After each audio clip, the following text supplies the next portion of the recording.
You know, I have friends who haven't worked in 5 years. I know families who survive on food stamps. We need work. My first priority will be jobs. Things may get more challenging. Things may get worse before they get better. But they will get better. I have a 6-year-old, a 4-year-old, and one on the way. And they're going to have jobs when they get older. They're going to have jobs in Pennsylvania. They're not going to have to move away to find work. They're going to be able to find work right here. And that's why I'm running for Congress.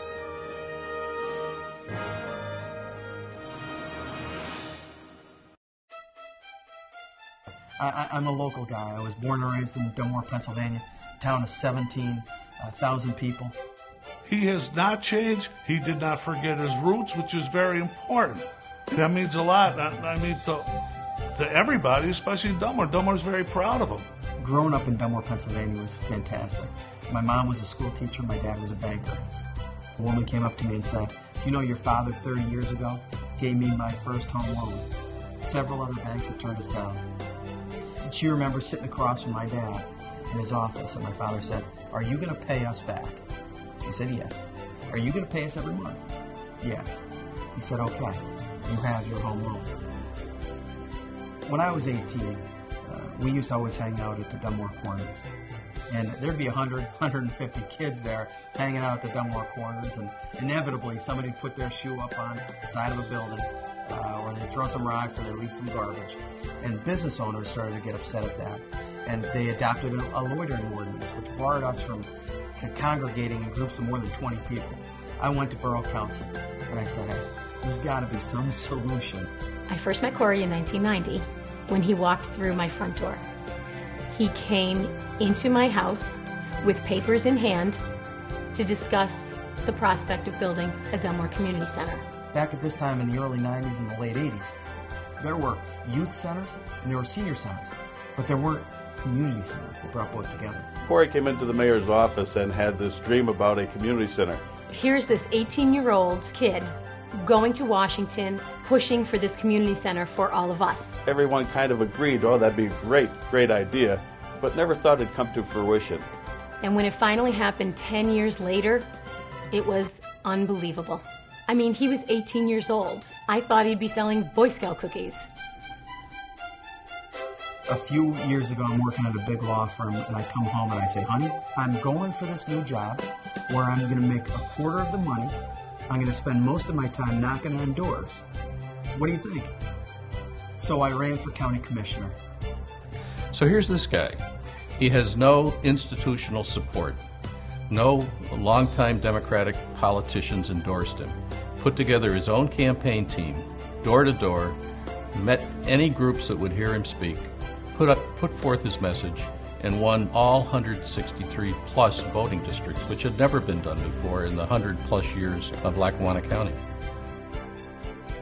The first thing I did as a county commissioner was adopted a code of ethics.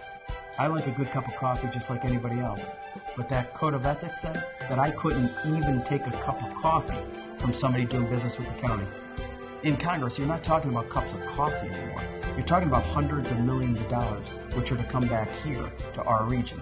That money's not supposed to be going to friends and family members. It took over a $13 million deficit. Normally, what you do is you raise taxes. That's the first thing you would do in the first year that you're in office. You raise the taxes, you balance the budget, and then you move forward. What Corey did was to reopen the budget, reduce spending, find ways to do things more efficiently, saving hundreds of thousands of dollars in county purchases through bidding. And they balanced the budget without raising taxes and without reducing services. We just did it through hard work. We did it through every single pen and pencil. We joke in the office with people all the time that, remember that pen that you took yesterday that it was in your coat pocket?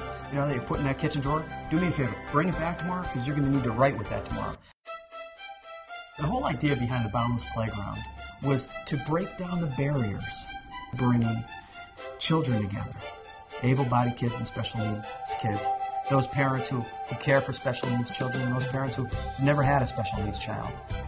And to break down the barriers between those groups. Because you know what? Kids just want to play. It's kind of like leveling the playing field. Corey cares about kids. He cares about education. He took the time to come into our 3rd grade, and he spoke to over 130 students with regard to the importance of education and leadership and service. It's the toughest I've seen it in 42 years. You're out of work for an extended period of time and you're trying to raise a family. It gets tough. Unemployment compensation only goes so far and lasts so long. Corey really feels the pain of people who aren't working, and he understands what people go through who are out of work. I think that's really what motivates Corey to want to go to Washington and help everyone get more jobs. Project Main Street is a new revitalization and jobs creation program that will fund the rebirth of Main Street across the region and across our nation. It's time to stop supporting Wall Street and start rebuilding Main Street. Bricklayers work hard, but nobody works harder than Corey O'Brien. 11th District would be cheated if this man didn't win for Congress. He sincerely cares about people. Young, old, the working man, everybody. He's determined, he's dedicated, and most of all, he's honest. And this is a guy that can get some things done. My name's Corey O'Brien, and I'm running for the United States Congress.